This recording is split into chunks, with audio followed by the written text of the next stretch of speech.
Hello friends, welcome to my channel. I hope all of you are doing great in your fields and I'm also doing well. In this video I am going to show you how we can calculate difference between two dates in Microsoft Excel. Many a time we need to calculate difference between two dates where we would like to include or exclude particular days in a week like Saturday, Sunday or any public holiday. So we will see the usage of two formulas here which come very handy in doing such calculation. Network days and NETWORKDAYS.INTL. So friends, let's see how we are going to use these two formulas. So friends, to explain you the usage of network days formula, I have already created this example sheet for you. But before talking about the usage of network days, I would also like to tell you the difference between a network days formula and a simple difference calculation in Excel. For that I have created this particular example data, and for a simple difference let's take the start date as 10th of May and end date as 12th of May, and the simple difference goes like equal to then this date minus this date, and the result is 2. While for network days, let's do the calculation. We need to select the start date first, then this end date, and let's see what is the result. So result is 3. Now you can see there is a difference in result of both the formulas. So here you would know that network days is the calculation of number of days on which you have worked. For example, if you are an employee and you have worked on 10th of May, 11th of May and 12th of May, then the number of days on which you have worked are 3, not 2. So network days is a calculation of basically the number of days you have worked on. So this is why there is a difference between the result of both formulas. So please do not get confused between the result of these formulas. Network day is purely for calculation of network days. So let us see what are the different possible scenarios for date difference calculation. I have taken these scenarios. For all the scenarios I have taken the start date as 10th of May and end date as 18th of May. So first one is a simple difference calculation which we have already seen above.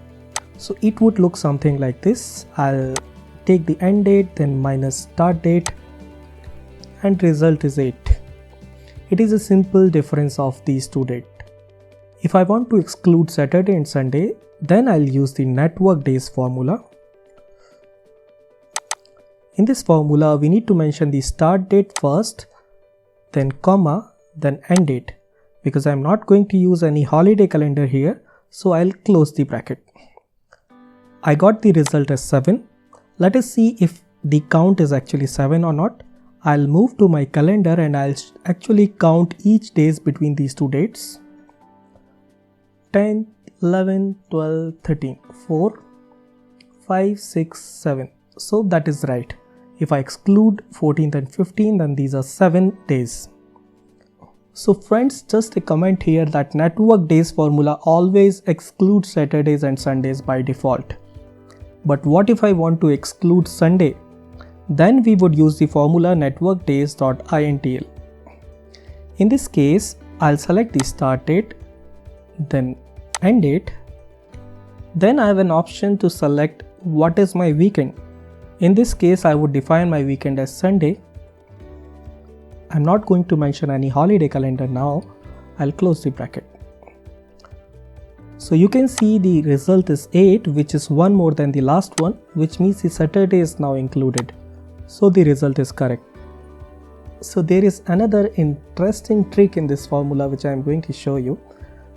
We can write the weekend in a slightly different manner, which is very useful in many cases. So let us see what is that way.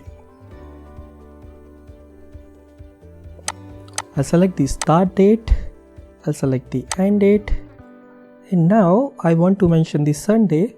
So what I'll do is I'll make a double quote, then 0, 0, 0, 0, 0, 0, then 1.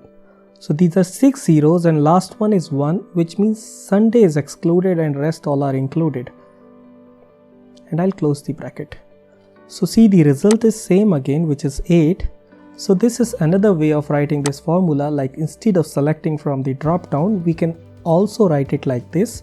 If we want to exclude Sunday, then we can make it 1 at the last, and while rest all the days are included. Now I want to include all the weekends. I don't want to exclude anything, so I can make use of the similar trick which I have done before. And why I'm going to use that trick? Because this thing is not available in the drop down. I'll show you.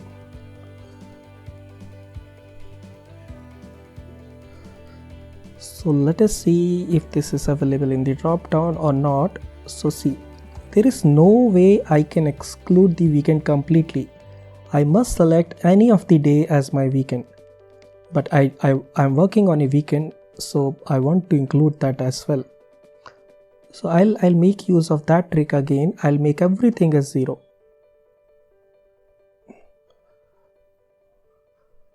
See, the count is 9 because I've included Saturday and Sunday as well. Now if I want to exclude any given day in a week, which is very simple, now I'll NETWORKDAYS.INTL, start date, end date. I can select anything from here. It has all the days here. If I want to exclude a Thursday, I can select a Thursday. Thursday is excluded now. If I want to exclude any public holiday, then you can see I have maintained a list of holidays 12th of May, 13th of May, 14th of May, which falls in between these two dates. So I can exclude these dates as well from my date range. So equal to NETWORKDAYS.INTL, start date, end date.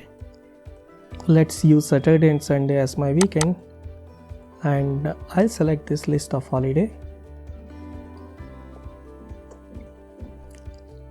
Now you might be assuming that because Saturdays and Sundays were excluded here as well, and these are 3 numbers, so it should be 4.